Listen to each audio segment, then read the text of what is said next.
तो दोस्तों जब से यूपीआई पेमेंट आया तो हमारे लिए बहुत सी सहूलियत हो चुकी है, जिससे कि हम काफ़ी आसानी से यूपीआई पेमेंट जैसे फ़ोनपे, जीपे, पेटीएम वगैरह से आसानी से हम किसी को पैसा ट्रांसफ़र कर सकते हैं। तो ये काफ़ी हमारे लिए सहूलियत हो गई है। लेकिन जब हम किसी को पैसा ट्रांसफ़र कर देते हैं और हमारे अकाउंट से पैसा कट जाता है, तब हमारे लिए मुसीबत खड़ी हो जाती है कि बैंक भी हमारा साथ नहीं देता। बैंक बोल देता है कि आपके 5 से 6 दिनों में आपके वापस अकाउंट में क्रेडिट हो जाता है। और जिस पेमेंट मेथड से हमने जैसे यूपीआई प्लेटफॉर्म से किया है, गूगल पे, फ़ोनपे, पेटीएम वगैरह इनसे किया हुआ है, तो इनसे हम एक क्वेरी डाल सकते हैं कि भाई आप जो मेरा पैसा है वो मेरे अकाउंट से कट गया, लेकिन अगले बंदे को रिसीव नहीं हुआ। जैसे कोई मर्चेंट या पर्सन है, उनके अकाउंट में भी नहीं गया और जो पैसा कटा हुआ वो भी मेरे अकाउंट में वापस नहीं आया।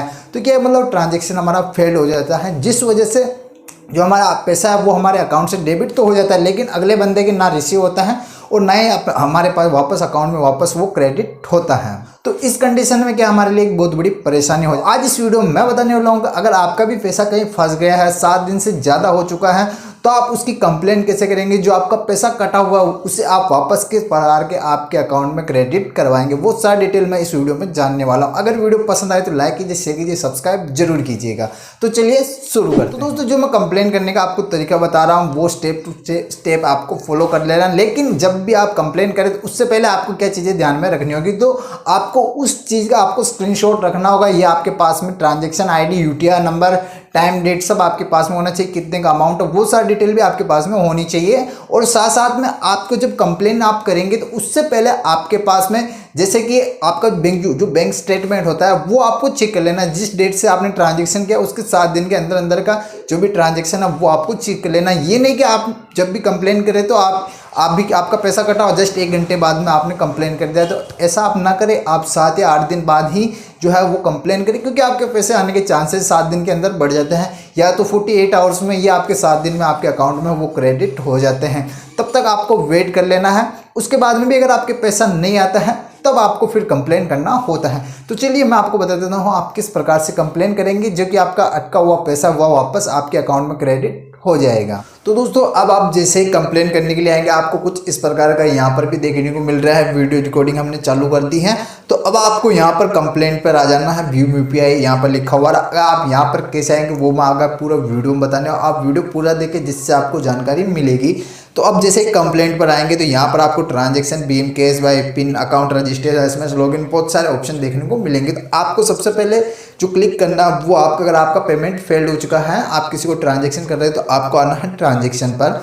जैसे आप ट्रांजेक्शन पर आएंगे यहाँ पर आपका लिखा हुआ है नेचर ऑफ ट्रांजेक्शन।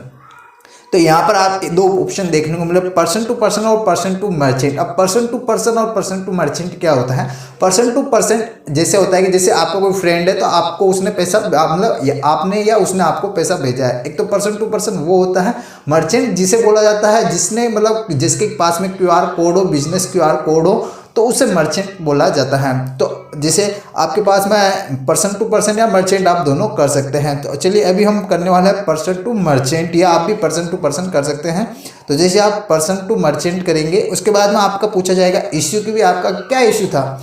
तो यहाँ पर लिखा हुआ amount debited but not credited to beneficiary's account, transaction failed but amount debited, incorrectly transfer to another account, transaction time out but amount debited in account, fraudulent transaction, transaction pending, transaction not permitted, transaction decline. तो बहुत सारे option देखने को मिल रहे हैं। तो यहाँ से अगर आपके अकाउंट से पैसा कट जाता है और किसी को अगले बंदे को रिसीव नहीं होता है तो उस कंडीशन में आपको यहाँ पर करना है amount debited but not credited to beneficiary account, ये आपको करना होगा। उसके बाद में यहाँ पर आपको एक कमेंट लिखना होगा। जो कमेंट यहाँ पर ऑप्शनल, आप कुछ भी लिख सकते हैं, नहीं लिखेंगे तो भी चलेगा।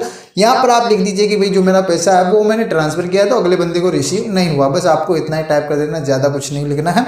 उसके बाद में यहाँ पर आपको ट्रांजेक्शन आईडी देखने को मिलेगा। ट्रांजेक्शन आईडी क्या होती है तो मैं बता दूँ, ट्रांजेक्शन आईडी एक लंबी वाली भी होती है, आप वो डायल ना डालें, इसमें 12 अंकों की होती है, जिसे आप यूटीआर बोला जाता है, सॉरी यूटीआर नंबर बोला जाता है, जो कि मैं आपको यहाँ पर बता देता हूँ स्क्रीनशॉट के माध्यम से कि आपको यूटीआर नंबर कहाँ मिलेगा जब भी आप ट्रांजेक्शन करते हैं। तो यहाँ पर आप देख सकते हैं यूटीआर नंबर ये देखने को हमें यहाँ पर मिल चुका है। और साथ साथ में उसके बाद में आपकी बैंक का नेम, तो यहाँ पर बहुत सारी बैंक देखने को मिल जाएगी, जैसे इलाहाबाद बैंक, आसाम, आंध्र बैंक, बहुत सारी जो भी बैंक होती है वो सब यहाँ पर आपको देखने को मिल जाएगी। चलिए यहाँ से हम पेटीएम पेमेंट बैंक कर देते हैं। उसके बाद में वीपीए होती है आपकी वर्चुअल आईडी, जिसे हम यूपीआई आईडी भी बोलते हैं, वो आपको यहाँ पर डाल देनी है। जैसे मान लीजिए कि मेरी यूपीआई आईडी जैसे ये मैं डाल देता हूँ, ये मैंने मेरी यूपीआई आईडी मान लीजिए डाल दी, तो YBL, पेटीएम कुछ भी हो सकती हैं, कुछ भी, ओके, ICICI कुछ भी हो सकती है, मैं आपको एग्जांपल के तौर पे बता रहा हूँ।